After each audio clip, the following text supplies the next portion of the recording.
Hi all, good evening. ಮಂಗಳವಾರ ಸಾಯಂಕಾಲದ ರೂಟೀನ್ನ start ಮಾಡ್ಕೊಂಡಿದ್ದೀನಿ. ಸೊ ಇವತ್ತಿನ ಈವ್ನಿಂಗ್ ರೂಟೀನ್ನ ನಿಮ್ಮ ಜೊತೆ ಶೇರ್ ಮಾಡ್ಕೋತಾ ಇದ್ದೀನಿ.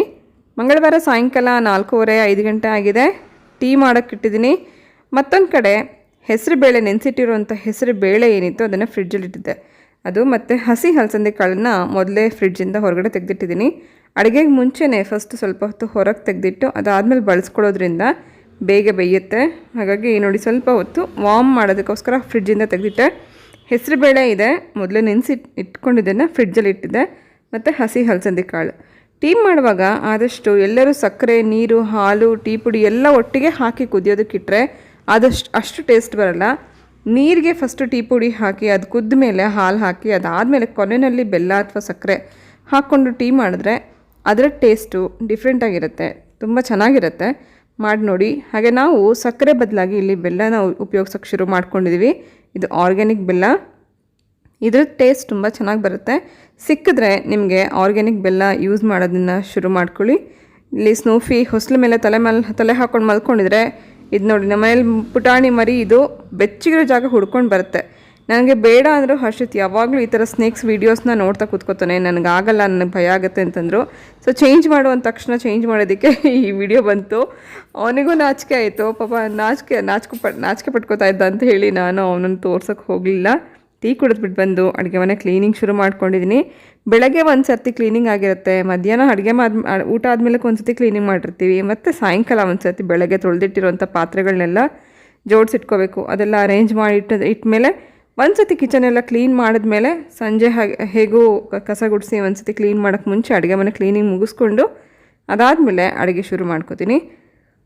ಇದು ಮ್ಯಾಜಿಕ್ ಕಾರ್ನರಲ್ಲಿ ನಾನು ರೇರಾಗಿ ಬಳಸುವಂಥ ನಾನ್ ಸ್ಟಿಕ್ ಇರ್ಬೋದು ಅಥವಾ ತುಂಬ ಕಮ್ಮಿ ಯೂಸ್ ಮಾಡುವಂಥ ಪಾತ್ರೆಗಳನ್ನ ಈ ಥರ ಕಾರ್ನರಲ್ಲಿ ಇಟ್ಟಿರ್ತೀನಿ. ಮ್ಯಾಜಿಕ್ ಕಾರ್ನರ್ ಇದು.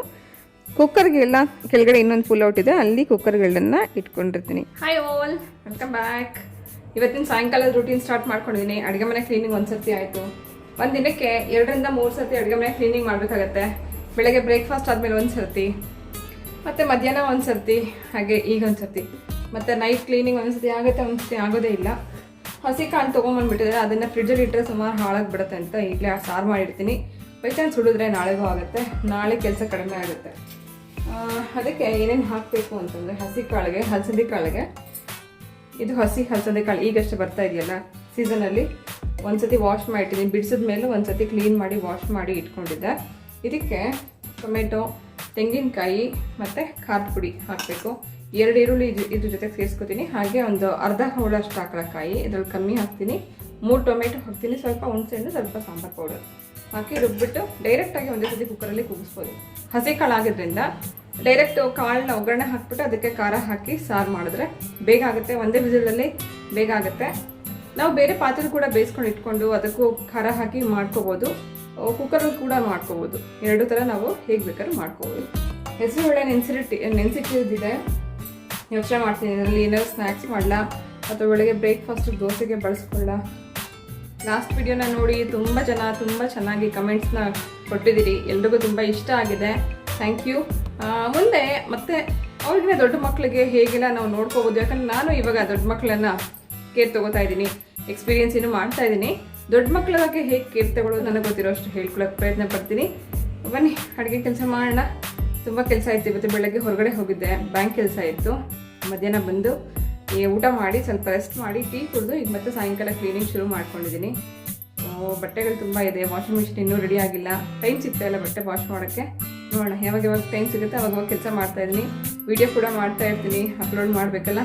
ಹಾಗಾಗಿ ಇವಾಗ ಅಡುಗೆ ಮೇಲೆ ಕೆಲಸ ಮುಗಿಸ್ಕೊಂಡ್ರೆ ನನಗೆ ಮತ್ತೆ ನೈಟಲ್ಲಿ ಎಡಿಟಿಂಗ್ ಮಾಡೋಕ್ಕೆ ಈಸಿ ಆಗುತ್ತೆ.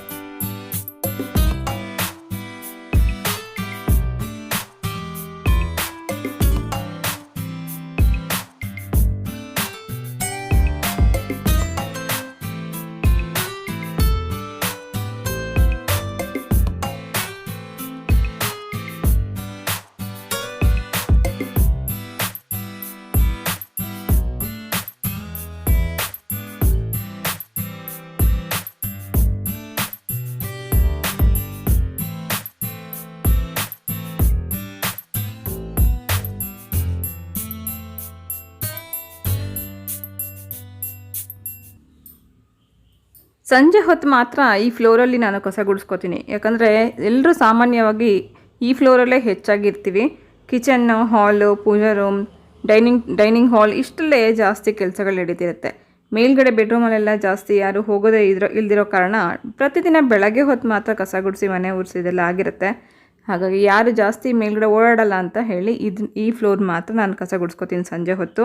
ಸಾಯಂಕಾಲ ಆಗಿದೆ, ಕಾರ್ತಿಕ್ ಮಾಸ ಆಗಿದ್ದರಿಂದ ಆದಷ್ಟು ಬೇಗ ಕತ್ಲಾಗತ್ತೆ. ಇಲ್ಲಿ ನಿಮಗೆ ಅಷ್ಟಾಗಿ ಕಾಣಿಸ್ತಿಲ್ಲ, ಬಟ್ 5:45ಗೆ ಎಲ್ಲ ಕತ್ಲಾಗ್ತಾ ಇರುತ್ತೆ. ಹಾಗಾಗಿ ಬೇಗನೆ ಮುಖ ತೊಳ್ಕೊಂಡು ಸಾಯಂಕಾಲ ದೀಪ ಹಚ್ಚಿ ಅದಾದಮೇಲಕ್ಕೆ ನೈಟ್ ಕೆಲಸ ಶುರು ಮಾಡ್ಕೋಬೇಕು. ಸಾಯಂಕಾಲ ಹೊತ್ತು ದೀಪ ಹಚ್ಚೋದು ತುಂಬ ಮುಖ್ಯ. ಕಾರ್ತಿಕ್ ಮಾಸ ಮುಗಿಯೋವರೆಗೂ ಎಲ್ಲ ಕಡೆಗೂ ದೇವಸ್ಥಾನಗಳಲ್ಲಿ ಕೂಡ ಲಕ್ಷ ದೀಪೋತ್ಸವ ನಡೀತಾ ಇರುತ್ತೆ. ಪ್ರತಿದಿನ ಬಾಗಿಲಿಗೆ ಹಾಗೆ ತುಳಸಿ ಕಟ್ಟೆಗೆ ದೀಪ ಹಚ್ಚಿ ಪೂಜೆ ಮಾಡೋದು ತುಂಬ ಒಳ್ಳೆಯದು.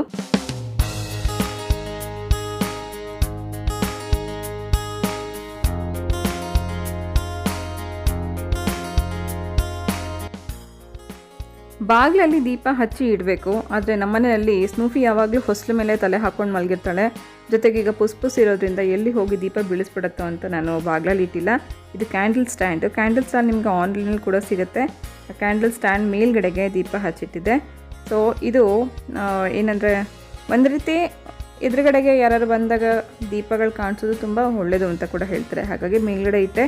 ಜೊತೆಗೆ ಈ ಪುಸ್ ಅಂತೂ ಬಂದಾಗಿಂದ ಎಷ್ಟು ತರಲೆ ಶುರು ಮಾಡ್ಕೊಂಡಿದೆ ಅಂದರೆ ಸುಮ್ಮನೆ ಕುತ್ಕೊಂಡಿರೋ ಸ್ನೂಫಿನ ಹೋಗಿ ಕೆಣ್ಕತ್ತೆ, ಹೋಗೋದು, ಮುಟ್ಟೋದು ಮತ್ತು ಮುಚ್ಚಿಟ್ಕೊಳ್ಳೋದು ಹಾಗೆಲ್ಲ ಮಾಡ್ತಾ ಇರುತ್ತೆ. ತುಂಬ ತುಂಟಾಟ ಜಾಸ್ತಿ ಆಗಿದೆ. ಮೊದಲಿಗೆ ನನಗೂ ಬೇಜಾರಾಗ್ತಿತ್ತು. ಸ್ನೂಫಿ ಒಂಥರ ಮಂಕಾಗಿದ್ಲು. ಅದನ್ನು ಬೆಕ್ಕನ್ನು ತೊಗೊಂಡೋಗಿ ಹೊರಗಡೆ ಬಿಟ್ಕೊಂಡು ಬೇಡ ಅಂದ್ಕೊಂಡ್ವಿ. ಆದರೆ 2 ದಿನಕ್ಕೆ ಎಷ್ಟು ಚೆನ್ನಾಗಿ ಅದು 2 ಹೊಂದ್ಕೊಂಡು ಆಟಾಡ್ಕೊಂಡಿವೆ ಅಂತಂದರೆ ನಿಜವಾಗ್ಲೂ ನನಗೂ ತುಂಬ ಖುಷಿ ಆಯಿತು. ಸ್ನೂಫಿ ಜೊತೆಗೆ ಇದು ಆಟಾಡೋಕ್ಕೆ ಒಂದು ಒಳ್ಳೆ ಪೆಟ್ ಸಿಕ್ತು ಅಂತ ನಮಗೂ ಇಷ್ಟ ಆಯಿತು. ಸೊ ಇಲ್ಲಿ ಇವೆರಡು ಆಟ ಆಡ್ತಾ ಇವೆ. ಹರ್ಷಿತ್ ಪ್ರಿಯಾ ಇಬ್ಬರು ಕಾಲೇಜಿಂದ ಬಂದು ಸ್ವಲ್ಪ ಹೊತ್ತು ರಿಲ್ಯಾಕ್ಸ್ ಮಾಡಿ ಹಾಲು ಕುಡಿದು ಓದ್ಕೋತಾ ಇದ್ದಾರೆ. ಅವರಿಬ್ಬರಿಗೂ ಎಕ್ಸಾಮ್ಸ್ ಸ್ಟಾರ್ಟ್ ಆಗಿರೋದ್ರಿಂದ, ಅಂದರೆ ಇಂಟರ್ನಲ್ಸ್ ಎಕ್ಸಾಮ್ಸ್ ನಡೀತಾ ಇರೋದ್ರಿಂದ ಇಬ್ಬರು ಮೇಲ್ಗಡೆ ಓದ್ತಿದ್ದಾರೆ. ಇಲ್ಲಿ ಪೆಟ್ಸ್ 2 ಆಟ ಆಡ್ತಿವೆ. ನಾನು ನನ್ನ ಅಡುಗೆ ಕೆಲಸಕ್ಕೆ ಬಂದಿದ್ದೀನಿ. 4 ಬರ್ನಲ್ ಇದೆ. 4 ಬರ್ನಲ್ ಮೇಲೂ ಒಂದೊಂದು ಕಡೆ ಇಟ್ಟಿದ್ದೀನಿ. ಒಂದು ಕಡೆ ಬೆಲ್ಲ ಕರಗೋದಕ್ಕೆ ನೀರು ಹಾಕಿ ಬಿಸಿಗಿಟ್ಟಿದ್ದೀನಿ. ಇನ್ನೊಂದು ಕಡೆ ರೈಸ್ಗಿಟ್ಟಿದ್ದೀನಿ. ಮತ್ತೊಂದು ಕಡೆ ಹೆಸರುಬೇಳೆ, ನೆನೆಸಿಟ್ಟಿರೋಂಥ ಹೆಸರುಬೇಳೆನ ನೀರು ಹಾಕಿ ಪಾಯಸಕ್ಕೆ ಬೇಯೋದಕ್ಕೆ ಇಟ್ಕೊಂಡಿದ್ದೀನಿ. ಆ್ಯಕ್ಚುಲಿ ಇದರಲ್ಲಿ ಏನಾದ್ರು ಬೇರೆ ಸ್ನ್ಯಾಕ್ ಮಾಡೋಣ ಅಂದ್ಕೊಂಡೆ ಹೆಸರುಬೇಳೆಯಿಂದ. ಆದರೆ ತುಂಬ ದಿನ ಆಗಿತ್ತು ಖೀರ್ ಮಾಡಿ. ಇವತ್ತು ಹೆಸರುಬೇಳೆ ಖೀರ್ ಮಾಡೋಣ ಅಂತ ಅಂದ್ಕೊಂಡೆ. ಇನ್ನೊಂದು ಕಡೆ ಸಾರಿಗೆ ಒಗ್ಗರಣೆ ಮಾಡ್ಕೊಂಡಿದ್ದೀನಿ. ಸ್ವಲ್ಪ ಎಣ್ಣೆ, ಸ್ವಲ್ಪ ಕರಿಬೇವು, ಈರುಳ್ಳಿ ಹಾಗೆ ಸಾಸಿವೆ ಹಾಕಿ ನಾವು ಕಾಳು ಸುಲ್ಕೊಂಡಿರೋಂಥ ಕಾಳನ್ನು ಹಾಕಿ ಸ್ವಲ್ಪ ಉಪ್ಪು ಹಾಕಿ 1-2 ನಿಮಿಷ ಇದನ್ನು ಒಗ್ಗರಣೆಯಲ್ಲಿ ಕೈ ಆಡಿಸ್ಕೋಬೇಕು. ಇದಕ್ಕೇ ಖಾರ ರುಬ್ಬಿ ಹಾಕಿ ಸ್ವಲ್ಪ ನೀರು ಹಾಕಿ 1 ವಿಸಿಲ್ ಕೂಗಿಸ್ಕೊಂಡ್ರೆ ಸಾರು ತುಂಬ ಚೆನ್ನಾಗಾಗುತ್ತೆ. ಒಂದು ಕಡೆ ಇದು ಕಾಳು ಬೇಯ್ತಾ ಇಲ್ಲಿ, ಮತ್ತೊಂದು ಕಡೆ ಹೆಸರುಬೇಳೆನೂ ಬೇಯೋಕ್ಕಿಟ್ಟಿದ್ದೀನಿ, ಮತ್ತೊಂದು ಕಡೆ ರೈಸ್ ಆಗ್ತಾಯಿದೆ. ಇವತ್ತು ತುಂಬ ಸರ್ಕಸ್ ಮಾಡಬೇಕಾಗಿತ್ತು. ನಾನು ನಿಮಗೆ ಕಾಣಿಸ್ಲಿ ಏನಕ್ಕೋಸ್ಕರ ನಾನು ಹಿಂದಿಂದ ಹಿಂದಕ್ಕೆ ಪಾತ್ರೆಗಳನ್ನ ಇಟ್ಕೊಂಡು ತುಂಬ ಸರ್ಕಸ್ ಮಾಡಿದೆ. ಇದಕ್ಕೆ ಹೆಸರುಬೇಳೆಗೆ ಪಾಯಸಕ್ಕೆ ಗಸಗಸೆ ಹುರ್ಕೋಬೇಕು. 2-3 ಟೇಬಲ್ ಸ್ಪೂನಷ್ಟು ಗಸಗಸೆ ಹುರ್ಕೊಳ್ಳೋಕೆ ಇಟ್ಕೊಂಡಿದ್ದೀನಿ. ಅನ್ನಕ್ಕಿಟ್ಟಾಗ ನಾವು ಓಪನ್ ಪ್ಯಾನಲ್ಲಿ ಇಟ್ಟಾಗ ಫಸ್ಟು ಒಂದು ಅರ್ಧ ಬೇಯೋವರೆಗೂ ನಾವು ಹೈ ಫ್ಲೇಮಲ್ಲಿ ಇಟ್ಕೋಬೇಕು. ಸ್ವಲ್ಪ ಅದು ಬೆಂದಿದೆ ಅಂತ ಗೊತ್ತಾದ ತಕ್ಷಣ ಸ್ವಲ್ಪ ಸಿಮ್ ಮಾಡಿಕೊಂಡು ಅನ್ನ ಮಾಡ್ಕೊಳ್ಳೋದ್ರಿಂದ ಉದ್ರುದ್ರಾಗುತ್ತೆ. ನೋಡಿ ಎಷ್ಟು ಸರ್ಕಸ್, ಈ ಕಡೆಯಿಂದ ಪಾತ್ರೆ ಆ ಕಡೆಯಿಂದ ಪಾತ್ರೆ ಈ ಕಡೆ ಬರ್ತಾ ಇರುತ್ತೆ. ಗಸಗಸೆ ಹುರ್ಕೋತಾ ಇದ್ದೀನಿ. ಅರ್ಧ ಕಾಯಿ ಹೋಳನ್ನು ನಾನಿಲ್ಲಿ ಫಸ್ಟ್ ಮಿಕ್ಸಿನಲ್ಲಿ ಪುಡಿ ಮಾಡ್ಕೊಂಡಿದ್ದೀನಿ. ತುರಿಯೋ ಬದಲು ಈ ಥರ ನಾನು ಹೊಡೆದಿರೋ ಕಾಯಿನ ಪೀಸ್ ಮಾಡಿ ಮಿಕ್ಸಿನಲ್ಲಿ ಪುಡಿ ಮಾಡಿ ಇಟ್ಕೋತೀನಿ. 2 ಸ್ಪೂನಷ್ಟು ಅಕ್ಕಿನೂ ಇದಕ್ಕೆ ಹುರಿದು ಹಾಕ್ಕೋತಾ ಇದ್ದೀನಿ. ಅಕ್ಕಿ ಹಾಕೋ ಕಾರಣ ಏನಂತಂದರೆ ಪಾಯಸ ಸ್ವಲ್ಪ ಗಟ್ಟಿಯಾಗಿ ಬರಲಿ ಏನಕ್ಕೋಸ್ಕರ. ಹೆಸರುಬೇಳೆ ತುಂಬ ತಂಪು, ಅಂದರೆ ಯಾರಿಗೆ ತುಂಬ ಹೀಟಾಗಿರುತ್ತೆ ತಂಪಾಗುತ್ತೆ ಹೆಸರುಬೇಳೆ ಪಾಯಸ, ಅಥವಾ ಹೆಸರುಬೇಳೆ ಕೋಸಂಬರಿ ತಿನ್ನೋದ್ರಿಂದ ತಂಪಾಗುತ್ತೆ. ಇದರ ಜೊತೆಗೆ ಪಾಯಸಕ್ಕೆ ಅಕ್ಕಿ ಗಸಗಸೆ ಜೊತೆಗೆ 4-5 ಏಲಕ್ಕಿನೂ ಬಿಡಿಸಿ ಹಾಕ್ಕೊಂಡಿದ್ದೀನಿ. ಕಾಯಿ, ಏಲಕ್ಕಿ, ಗಸಗಸೆ ಮತ್ತು ಅಕ್ಕಿ ಇದಿಷ್ಟನ್ನು ನುಣ್ಣಗೆ ನಾವು ರುಬ್ಕೋಬೇಕು. ಒಂದೇ ಜಾರಲ್ಲಿ ಮಾಡ್ಕೊಳ್ಳೋದ್ರಿಂದ, ಅಂದರೆ ನಾನು ಖಾರಕ್ಕೂ ಅದರಲ್ಲೇ ರುಬ್ಕೊಳ್ಳೋದ್ರಿಂದ ಫಸ್ಟು ಪಾಯಸಕ್ಕೆ ರೆಡಿ ಮಾಡಿಕೊಂಡೆ. ಇದು ರುಬ್ಬಿಟ್ಟು ಹಾಕಿ ಅದೇ ಜಾರನ್ನ ತೊಳೆದು ಅದರಲ್ಲೇ ಖಾರಕ್ಕೆ ರುಬ್ಕೋಬೇಕು. ಒಂದು ಕಡೆ ಅಕ್ಕಿ ಅನ್ನಕ್ಕೆ ಇಟ್ಟಿದ್ದು 1 ಸ್ಟೀರ್ ಕೊಟ್ಟರೆ ಸಾಕು, ಅದಕ್ಕೆ 1 ಸತಿ ತಿರುಗಿಸಿದ್ರೆ ಸಾಕು, ತುಂಬ ಉದ್ರಾಗಿ ಆಗುತ್ತೆ. ಓಪನ್ ಪ್ಯಾನಲ್ಲಿ ಕೂಡ ತುಂಬ ಚೆನ್ನಾಗಿ ಮಾಡ್ಕೋಬೋದು. ನುಣ್ಣಗೆ ಇದನ್ನು ರುಬ್ಕೊಂಡಾಯಿತು. ಹೆಸರುಬೇಳೆ ನೆನೆಸಿರೋ ಕಾರಣ ಬೇಗನೆ ಬೆಂದೋಗುತ್ತೆ. ನೀರು ಹಾಕಿ ಸ್ವಲ್ಪ ಬೇಯೋಕ್ಕಿಟ್ಟಿದ್ದೆ. ಇದು ಬೇಯೋಷ್ಟೊತ್ತಿಗೆ ನಾನು ರುಬ್ಕೊಂಡಿದ್ದೆಲ್ಲ ಆಗಿತ್ತು. ನಾವು ನೋಡಿಕೊಂಡು ನೀರನ್ನ ಅಡ್ಜಸ್ಟ್ ಮಾಡ್ಕೋಬೋದು, ಅಥವಾ ಹಾಲು ಕೂಡ ಹಾಕ್ಕೊಂಡು ಕೂಡ ನಾವು ಮಾಡ್ಬೋದು, ಅದು ಕೂಡ ತುಂಬ ಚೆನ್ನಾಗಿರುತ್ತೆ. ಫೈನಲಲ್ಲಿ ನಾವು ದ್ರಾಕ್ಷಿ, ಗೋಡಂಬಿ, ತುಪ್ಪ ಅಥವಾ ಕಾಯಿ ತುರಿ ಕೂಡ ಹಾಕ್ಕೊಂಡು ಮಾಡ್ತಾರೆ, ಅದು ಚೆನ್ನಾಗೇ ಇರುತ್ತೆ. ಇದಕ್ಕೆ ಲಾಸ್ಟಲ್ಲಿ ನಾನು ಬೆಲ್ಲನ ಕರಗಿಸ್ಬಿಟ್ಟು ಹಾಕೋತಾ ಇದ್ದೀನಿ. ಬೆಲ್ಲ ಕರಗಿಸಿ ಹಾಕೊಳ್ಳೋದು ತುಂಬ ಇಂಪಾರ್ಟೆಂಟು. ಕೆಲವು ಸತಿ ಇದರಲ್ಲಿ ಒಂದು ಕಡ್ಡಿ ಅಥವಾ ಕಲ್ಲು ಅದೆಲ್ಲ ಇರುತ್ತೆ. ಹಾಗಾಗಿ ಇದನ್ನು ಏನು ಉಂಡೆ ಬೆಲ್ಲನ ಕರಗಿಸಿಟ್ಕೊಂಡಿದ್ದೆ, ಅದನ್ನು ಶೋಧಿಸ್ಕೊಂಡು ನಾವು ಪೂರ್ತಿ ಹಾಕ್ಕೊಂಡಿಲ್ಲ, ನಾವು ಸ್ವೀಟ್ ನೋಡ್ಕೊಂಡು ಹಾಕ್ಕೊಳ್ಳೋಣ ಅಂತ ಹೇಳಿ ಸ್ವಲ್ಪ ಉಳಿಸ್ಕೊಂಡಿದ್ದೀನಿ. ಸ್ವೀಟು ನಾವು ನೋಡಿಕೊಂಡು ಅಡ್ಜಸ್ಟ್ ಮಾಡ್ಕೋಬೋದು. ಸಾಂಬಾರಿಗೆ ಇಲ್ಲಿ 3 ಟೊಮೆಟೊ ಕಟ್ ಮಾಡಿ ಹಾಕ್ಕೊಂಡಿದ್ದೀನಿ, 2 ಈರುಳ್ಳಿ, ಸ್ವಲ್ಪ ತೆಂಗಿನಕಾಯಿ. ಇದ್ರ ಜೊತೆಗೆ ಮನೆಯಲ್ಲಿ ಮಾಡಿರೋಂಥ ಸಾಂಬಾರು ಪೌಡರ್ ಒಂದು 2 ಟೇಬಲ್ ಸ್ಪೂನಷ್ಟು ಹಾಕ್ಕೊಂಡಿದ್ದೀನಿ. ಹಾಗೆ ನಾನು ಫಸ್ಟ್ ಇದನ್ನು ಹುಣಸೆಹಣ್ಣು ಪೇಸ್ಟನ್ನು ಮಾಡಿಟ್ಕೋತೀನಿ, ಅಡುಗೆಗಳಿಗೆ ಯೂಸ್ ಆಗುತ್ತೆ ಅಂತ ಹೇಳಿ. ಹುಣಸೆಹಣ್ಣು ಪೇಸ್ಟ್ 1 ಸ್ಪೂನಷ್ಟು ಹಾಕ್ಕೊಂಡು ಇದನ್ನು ನುಣ್ಣಗೆ ರುಬ್ಕೊಳ್ಳೋಣ. ಯಾವುದೇ ಸ್ವೀಟ್ ಮಾಡಿದಾಗ ಫಸ್ಟು ದೇವರಿಗೆ ನೈವೇದ್ಯ ಮಾಡ್ತೀನಿ. ಸೊ ಹಾಗಾಗಿ ಫಸ್ಟು ನೈವೇದ್ಯಕ್ಕೆ ಸ್ವಲ್ಪ ಸ್ವೀಟನ್ನ ತೆಗೆದಿಟ್ಟಿದ್ದೀನಿ. ಪಾಯಸ ಕುದ್ದಿದ್ದಾಗಿದೆ, ಇದ್ರದ್ದು ಕೆಲಸ ಮುಗೀತು. ಆ ಕಡೆ ಅನ್ನ ಕೂಡ ಆಗಿದೆ. ಸಾಂಬಾರಿಗೆ ಒಗ್ಗರಣೆ ಮಾಡ್ಕೊಂಡು ಆದಮೇಲೆ ಅದು ಬೇಯ್ತಾ ಇರುತ್ತೆ, ಅಷ್ಟರಲ್ಲಿ ನಾವು ಖಾರ ರುಬ್ಬಿಟ್ಟು ಹಾಕ್ಕೋಬೋದು. ಇದಕ್ಕೆ ನೋಡಿಕೊಂಡು ಅಡ್ಜಸ್ಟ್ ಮಾಡಿಕೊಂಡು ನಮಗೆ ನೀರು ಎಷ್ಟು ಗಟ್ಟಿ ಬೇಕು ಎಷ್ಟು ತೆಳು ಬೇಕು ಅಂತ ನೋಡಿಕೊಂಡು, ಸಾಲ್ಟ್ ಕೂಡ ಆವಾಗಲೇ ಹಾಕಿದ್ದೀವಿ ನೋಡಿಕೊಂಡು ಎಲ್ಲ ಚೆಕ್ ಮಾಡಿ ಆಮೇಲೆ ಕುಕ್ಕರ್ನ ಮುಚ್ಚಿ 1 ವಿಸಿಲ್ ಕೂಗಿಸ್ಕೊಂಡ್ರೆ ಸಾಕಾಗುತ್ತೆ. ಆಲ್ರೆಡಿ ನಾವು ಒಗ್ಗರಣೆ ಕೂಡ ಫಸ್ಟೇ ಹಾಕಿರೋದ್ರಿಂದ ಮೇಲಿಂದ ಮತ್ತೆ ಏನು ಒಗ್ಗರಣೆ ಹಾಕೋ ಅವಶ್ಯಕತೆ ಇಲ್ಲ. ಹೀಗೆ ಕೂಡ ಮಾಡ್ಬೋದು. ಪಾತ್ರೆನಲ್ಲಿ ಕೂಡ ಹೀಗೆ ಡೈರೆಕ್ಟಾಗಿ ಪಾತ್ರೆಯಲ್ಲಿ ಕಾಳನ್ನ ಬೇಯಕ್ಕಿಟ್ಟು ಅದಕ್ಕೆ ಮಸಾಲೆ ಹಾಕಿ, ಅಂದರೆ ಖಾರ ರುಬ್ಬಿದ್ದನ್ನು ಹಾಕಿ ಮಾಡಿಕೊಂಡು ಅದು ಕೂಡ ಚೆನ್ನಾಗೇ ಇರುತ್ತೆ. ಬೇಗ ಆಗುತ್ತೆ ಕುಕ್ಕರಲ್ಲಿ ಮಾಡೋದ್ರಿಂದ ಅಷ್ಟೇ. ನೈವೇದ್ಯ ಮಾಡಾಯಿತು. ಸೊ ದೇವರಿಗೆ ನೈವೇದ್ಯ ಮಾಡಿದ್ಮೇಲೆ ನಾನು ಒಂದು ಸತಿ ಟೇಸ್ಟ್ ಮಾಡೋಣ ಅಂತ ಹಾಕೋತಾ ಇದ್ದೀನಿ. ನಮ್ಮ ಮನೆಯಲ್ಲಿ ಪಾಯಸ ತುಂಬ ಅಪರೂಪ, ಯಾರೂ ಇಷ್ಟಪಡಲ್ಲ ಸ್ವೀಟ್. ಹಾಗಾಗಿ ನಮ್ಮ ತಂದೆ ಬಂದಾಗ ಮಾತ್ರ ಮಾಡ್ತೀನಿ. ತುಂಬ ಚೆನ್ನಾಗಾಗಿತ್ತು. ಸೊ ನೀವು ಕೂಡ ಒಂದು ಸತಿ ಟ್ರೈ ಮಾಡಿ. ಪ್ರಿಯಾ ಕೂಡ ಕೆಳಗಡೆ ಬಂದಿರಲ್ಲ ಟಿ ವಿ ನೋಡೋಣ ಸ್ವಲ್ಪ ಅಂತ ಹೇಳಿ, ಓದೋ ಮಧ್ಯದಲ್ಲಿ ಸ್ವಲ್ಪ ರಿಲ್ಯಾಕ್ಸ್ ಮಾಡ್ಕೊಳ್ಳೋಕ್ಕೆ ಅಂತ ಕೆಳಗಡೆ ಬರ್ತಾಳೆ ಟಿ ವಿ ನೋಡೋಕ್ಕೆ. ಅವಳಿಗೂ 1-2 ಸ್ಪೂನ್ ಕೊಟ್ಟೆ, ಅವಳಿಗೂ ತುಂಬ ಇಷ್ಟ ಆಯಿತು. ಹೆಸರುಬೇಳೆ ಪಾಯಸ ಆಗಾಗ ಮಾಡ್ಕೊಂಡು ತಿನ್ನೋದು ದೇಹಕ್ಕೆ ತಂಪು.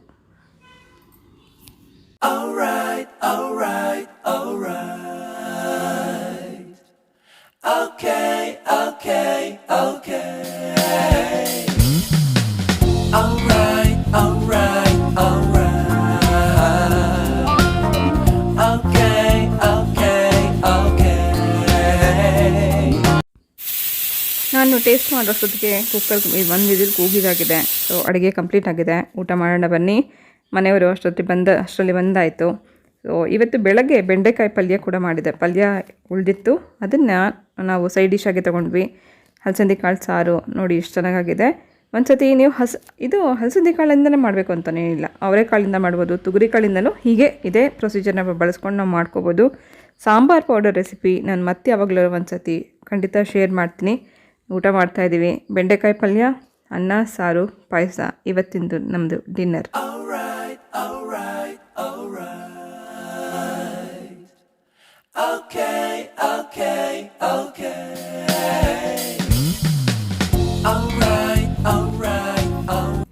Hi all, welcome back. ಇದು ಮಂಗಳವಾರ ಸಂಜೆ ಅಲ್ಲ, ಬುಧವಾರದ ಬೆಳಗ್ಗಿನ ವ್ಲಾಗು. ಯಾಕಂದರೆ ಈಗಷ್ಟೇ ನಾನು ವಿಡಿಯೋ ವಾಯ್ಸ್ ಓವರ್ ಮಾಡ್ತಾಯಿದ್ದೆ. ಮಕ್ಕಳೆಲ್ಲ ಕಾಲೇಜ್ಗೆ ಹೋಗಾಯಿತು. ವಿಡಿಯೋ ಎಡಿಟಿಂಗ್ ಮಾಡಿ ನಾನು ರಾತ್ರಿ ಎಲ್ಲ ಎಡಿಟಿಂಗ್ ಮಾಡಿ ಬೆಳಗ್ಗೆ ಕೂತ್ಕೊಂಡು ವಾಯ್ಸ್ ಓವರ್ ಮಾಡ್ತೀನಿ. ಬೆಳಗ್ಗೆ ಹುಡುಗರ ಮಕ್ಕಳೆಲ್ಲ ಕಾಲೇಜ್ಗೆ ಹೋಗಾದ್ಮೇಲೆ ವಾಯ್ಸ್ ಓವರ್ ಮಾಡ್ತಾಯಿದ್ದೆ. ವಾಯ್ಸ್ ಓವರ್ ಮಾಡಿದ್ಮೇಲೆ ಗೊತ್ತಾಯಿತು ನನಗೆ ಫೈನಲಲ್ಲಿ ನಾನು ಏನೋ ವಿಡಿಯೋ ಎಂಡ್ ಮಾಡಿಲ್ಲ ಅಂತ. ಹಾಗಾಗಿ ಈಗ ಮತ್ತೆ ವಿಡಿಯೋ ನಾನು ಸ್ಟಾರ್ಟ್ ಮಾಡಬೇಕಾಯಿತು. ಈವ್ನಿಂಗ್ ರೂಟೀನ್ ಹೇಗೆ ಅನ್ನಿಸ್ತು ಅಂತ ನನಗೆ ಕಮೆಂಟ್ ಸೆಕ್ಷನಲ್ಲಿ ತಿಳಿಸಿ. ಎಂಡ್ ಮಾಡೋಕ್ಕೆ ಮುಂಚೆ ಒಂದು ಸಣ್ಣ ಕತೆ ಹೇಳೋಕ್ಕೆ ಇಷ್ಟಪಡ್ತೀನಿ. ಒಮ್ಮೆ ಹೀಗೆ ನಾನು ದಾರಿನಲ್ಲಿ ಹೋಗ್ಬೇಕಾದ್ರೆ ಒಬ್ಬ ಏನೋ ಭಿಕ್ಷುಕ ಅಂತ ತಿಳ್ಕೊಳ್ಳೋಣ, ಭಿಕ್ಷುಕ ಹೋಗ್ತಾ ಇದೆ. ಬಟ್ಟೆ ಎಲ್ಲ ಹರಿದಿತ್ತು, ಕಾಲಕ್ಕೆ ಚಪ್ಪಲಿ ಇಲ್ಲ. ಪಾಪ ಅವ್ರಿಗೂ ಊಟಕ್ಕೂ ತೊಂದರೆ ಇರುತ್ತೆ ಅಂತ ಭಿಕ್ಷುಕ ಊಟ ಮಾಡೋಕ್ಕೂ ಅವರು ಇನ್ನೊಬ್ರ ದುಡ್ಡು ಕೇಳಿ ಊಟ ಮಾಡೋದವರೆಲ್ಲ ದುಡ್ದು ಅವರು ಭಿಕ್ಷೆ ಬೇಡೋದು ಸರಿ, ಕೆಲಸ ಮಾಡೋದು ಸರಿ, ದುಡ್ದು ಊಟ ಮಾಡಬೇಕು ಅಂತ ಎಕ್ಸ್ಪೆಕ್ಟ್ ಮಾಡುವಂಥ ಒಬ್ಬ ಭಿಕ್ಷುಕ, ಅಂದರೆ ನಿಯತ್ತಿನ ಭಿಕ್ಷುಕ ಅಂತ ಹೇಳಕ್ಕೆ ಇಷ್ಟಪಡ್ತೀನಿ. ಒಬ್ಬ ಭಿಕ್ಷುಕ ಹೋಗ್ತಾ ಇದ್ದ. ಸುಮಾರು ಜನ ಅವರಿಗೆ ದುಡ್ಡು ಹಾಕ್ತಾ ಇದ್ರು, ಆದರೆ ಅವರಾಗೆ ಕೇಳಿ ಯಾರ ಹತ್ರನೂ ಇಸ್ಕೊತಾ ಇರಲಿಲ್ಲ. ಹಾಗೆ ನಾನು ಹೋಗ್ತಾ ಇರ್ಬೇಕಾದ್ರೆ ಒಂದು ಹೋಟೆಲ್ಗೆ ಹೋಗ್ತಾರೆ ಅವರು. ನಾನು ಅಲ್ಲೇ ಪರ್ಚೇಸಿಂಗ್ ಏನೋ ಹೋಗಿದ್ದೆ ಶಾಪ್ಗೆ. ಹೋಟೆಲ್ಗೆ ಹೋಗಿ ಅಲ್ಲಿ ಅವ್ರ ಊಟ ಮಾಡೋದ್ರ ಜೊತೆಗೆ ಪಕ್ಕದಲ್ಲಿ ಒಂದಷ್ಟು ಮಕ್ಕಳು ಏನೋ ಸ್ಲಮ್ ಮಕ್ಕಳು ಆಟ ಆಡ್ತಿದ್ರು. ಆ 2 ಮಕ್ಕಳನ್ನ ಕರೆದು ಅವ್ರಿಗೂ ಊಟ ಆರ್ಡರ್ ಮಾಡಿ ಅವ್ರಿಗೆ ಊಟ ಕೊಡಿಸಿ ಇವರು ಊಟ ತೊಗೊಂಡು ಬಿಲ್ ಕೇಳ್ತಾರೆ. ಸೊ ಅಲ್ಲಿದ್ದವರು ಹೋಟೆಲ್ ಮಾಲೀಕ ಏನು ಮಾಡ್ತಾನೆ, ಇದನ್ನೆಲ್ಲ ನೋಡ್ತಾ ಇರ್ತಾರೆ. ಇವನು ಅವರು ಭಿಕ್ಷುಕ ಆಗಿದ್ಕೊಂಡು ಮತ್ತೆ 2 ಮಕ್ಕಳಿಗೆ ಊಟ ದಾನ ಮಾಡಿದ್ದನ್ನು ನೋಡಿ ನಾನು ದುಡ್ಡಿಸ್ಕೊಂಡ್ರೆ ಸರಿ ಇರಲ್ಲ ಅಂತ ಹೇಳಿ ಬಿಲ್ಲಲ್ಲಿ ನಿಯತ್ತಿಗೂ ಬೆಲೆ ಇದೆ ಅಂತ ಹೇಳಿಬಿಟ್ಟು ನಮ್ಮಲ್ಲಿ ನಿಯತ್ತಿಗೆ ನಾವು ಬಿಲ್ಗೆ ದುಡ್ಡು ತೊಗೊಳ್ಳಲ್ಲ ಅಂತ ಹೇಳಿ ವಾಪಸ್ ಅವರಿಗೆ ದುಡ್ಡು ವಾಪಸ್, ಅಂದರೆ ಬೇಡ ನೀವೇ ಊಟ ಮಾಡಿ ಅಂತ ಹೇಳಿ ಊಟ ಕೊಟ್ಟು ಕಳಿಸ್ತಾರೆ. ಇದನ್ನ ನೋಡಿದ್ಮೇಲೆ ನನಗೆ ಹೌದಲ್ಲ, ಇಷ್ಟು ಜನಕ್ಕೆ ನಾವು ಸಹಾಯ ಮಾಡ್ತೀವಿ, ಕೆಲವರು ಕೇಳೋದೇ ಇಲ್ಲ. ಆದರೆ ಈ ಥರ ವ್ಯಕ್ತಿಗಳಿಗೆ ನಾವು ಸಹಾಯ ಮಾಡಬೇಕು. ಇನ್ನೂ ಕೆಲವರು ದಬ್ಬಾಳಿಕೆ ಮಾಡಿ ಭಿಕ್ಷುಕರಿಗೆ ಇನ್ನೂ ದಬ್ಬಾಳಿಕೆ ಮಾಡ್ತಾರೆ. ಮನೆ ಬಾಗಿಲಿಗೆ ಬರ್ತಾರೆ, ನಾವು ದೇವಸ್ಥಾನ ಕಟ್ತಿದ್ದೀವಿ, 100 ರೂಪಾಯಿ ಬರ್ತೀವಿ, 100 ರೂಪಾಯಿ ಕೊಟ್ಬಿಡಿ, ಅಲ್ಲ ಅಥವಾ 500 ಬರ್ತೀವಿ, 500 ಕೊಡಿ, ಡಿಮಾಂಡ್ ಮಾಡಿ ಕಿತ್ಕೊಂಡು ಹೋಗ್ತಾರೆ. ಅದು ನಿಜವಾದ ಭಿಕ್ಷುಕರು ಕೆಲಸ ಮಾಡ್ತಾ ಇರೋದು. ನಿಜವಾದ ಭಿಕ್ಷುಕ ಅವನು ದುಡಿದು ತಿಂತಾನೆ ಅಥವಾ ಭಿಕ್ಷೆ ಬೇಡಿ ತಿಂತಾನೆ, ಏನೋ ಒಂದು ಮಾಡ್ತಾನೆ. ಆದರೆ ದಬ್ಬಾಳಿಕೆ ಮಾಡಿ ಭಿಕ್ಷೆ ಬೇಡಿ ತಿನ್ನೋಂಥವ್ರಿಗೆ ದಯವಿಟ್ಟು ಯಾರು ಸಹಾಯ ಮಾಡಿಬಿಡಿ. ಯಾರಾದರೂ ಕಾಲಲ್ಲಿ ಚಪ್ಪಲಿ ಇಲ್ಲದೆ ಅಥವಾ ಬಟ್ಟೆ ಹರ್ಕೊಂಡಿದ್ದು ಊಟ ಇಲ್ಲದೆ ಹೋಗ್ತಿರೋರಿಗೆ ಒಂದು ಕೈಲಾದಷ್ಟು ಸಹಾಯ ನಾವು ಮಾಡಬೇಕು. ನನಗವತ್ತು ಅರಿವಾಯಿತು, ನಿಜವಾಗ್ಲೂ ಅರಿವಾಯಿತು. ಇಂಥವ್ರಿಗೆ ನಾವು ಕೊಡಬೇಕು. ನನಗೆ ವಯಸ್ಸಾದವ್ರಿಗೆ ಸಹಾಯ ಮಾಡ್ತೀನಿ, ಆದರೆ ಗಟ್ಟಿಮುಟ್ಟಾದವ್ರಿಗೆ ನಾನು ಯಾವತ್ತೂ ಸಹಾಯ ಹೋಗಿಲ್ಲ. ತುಂಬ ವಯಸ್ಸಾದವ್ರಿಗೆ ಪಾಪ ಅವ್ರಿಗೆ ಶಕ್ತಿ ಇರಲ್ಲ, ದುಡ್ಡು ತಿನ್ನೋಕ್ಕಾಗಲ್ಲ ಅನ್ನೋವಾಗ, ಅಥವಾ ಯಾರು ಹೆಂಗಸರು ಸೇಲ್ಸ್ ವುಮೆನ್ಸ್ ಬರ್ತಾರೆ ಅಂಥವ್ರ ಹತ್ರ ನನ್ನ ಹತ್ರ ಇದ್ರೂ ಕೂಡ ನಾನು ತಗೋತೀನಿ. ಯಾಕೆ ಅಂದರೆ ಅವ್ರಿಗೊಂದು ಸಹಾಯ ಆಗಲಿ ಅಂತ. ಈ ಥರದವ್ರಿಗೆ ನಾವು ಸಹಾಯ ಮಾಡೋಣ. ದೇವಸ್ಥಾನ ಕಟ್ತೀವಿ ಅಥವಾ ಇನ್ಯಾರ್ದು ಮದುವೆ ಮಾಡಿಸ್ತೀವಿ, ನಾವು ಇನ್ನೇನೋ ಅನಾಥಾಶ್ರಮ ಕಟ್ಟಿಸ್ತೀವಿ, ದುಡ್ಡು ಕೊಡಿ ಅಂತ ದಬ್ಬಾಳಿಕೆ ಮಾಡಿ, ನಾವು ಇಷ್ಟು ಬರಿತೀವಿ ನೀವು ಇಷ್ಟು ಕೊಡಲೇಬೇಕು ಅಂತ ದಬ್ಬಾಳಿಕೆ ಮಾಡ್ತಾರಲ್ಲ, ಅಂಥವ್ರಿಗೆ ಸಹಾಯ ಮಾಡಬೇಡಿ. ಈ ಥರ ಬಡವರಿಗೆ ಸಹಾಯ ಮಾಡೋದ್ರಿಂದ ನಮಗೆ ಮಾಡೋದಕ್ಕೂ ಒಂದು ಫಲ ಸಿಗುತ್ತೆ ಅಂತ ನಂಗೆ ಅನ್ನಿಸ್ತು. ಸೊ ಇದು ನನಗೆ ನಿಮ್ಮ ಹತ್ರ ಹಂಚ್ಕೋಬೇಕು ಅಂತ ಅನ್ನಿಸ್ತು, ಅದಕ್ಕೋಸ್ಕರ ಹೇಳಿದೆ. ಅದು ಸ್ಟೋರಿ ಅಂತ ಅಂದರೂ ಅನ್ಕೋಬೋದು, ಅಥವಾ ಒಂದು ಒಳ್ಳೆ ಮಾತು ಅಂತ ಅನ್ನೋದು ತೊಗೋಬೋದು ನೀವು. ಸೊ ಇವತ್ತಿಗೆ ಎಷ್ಟು ಸಾಕು. ಮಂಗಳವಾರದ ಈವ್ನಿಂಗ್ ರೂಟೀನ್ ಹೇಗಿತ್ತು ಅಂತ ನನಗೆ ಕಮೆಂಟ್ ಸೆಕ್ಷನಲ್ಲಿ ತಿಳಿಸಿ. ಮತ್ತೆ ಸಿಗ್ತೀನಿ ನಾಳೆ ಇನ್ನೊಂದು ಇಂಟ್ರೆಸ್ಟಿಂಗ್ ಬ್ಲಾಗ್ ಜೊತೆಗೆ. ಹೋಗ್ಬಲ್ಲ.